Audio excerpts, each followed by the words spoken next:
Chief Justice of India B.R. Gavoi has responded to criticism over his recent courtroom comment, saying that he has respect for all religions. His earlier words, "Go and ask your deity himself," has triggered sharp reactions on social media. The petition in the Supreme Court was about the Javari temple in Khajuraho. Inside the Javari temple stands a 7-foot idol of Lord Vishnu, but its head is damaged.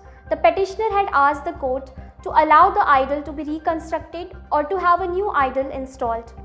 He also said that he has made representations to the Home Ministry and to the ASI, but no steps were taken. The bench led by Chief Justice of India B.R. Gavoi, Justice K. Vinod Chandran refused to entertain the plea. The judges also said that this appeared to be a case of public interest litigation, not a matter that required Supreme Court's interference. The bench added that since the temple is managed by the ASI, it is up to them to decide whether reconstruction or reinstallation can be happened.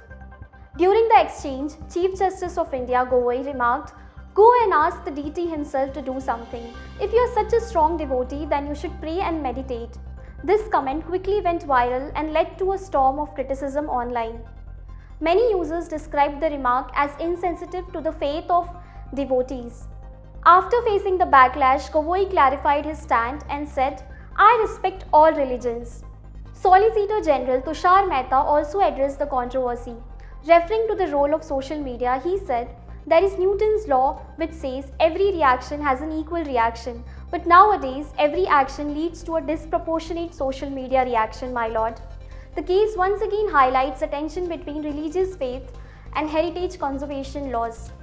Devotees may want damaged idols to be restored, but the ASI's mandate is to preserve ancient monuments in their original condition.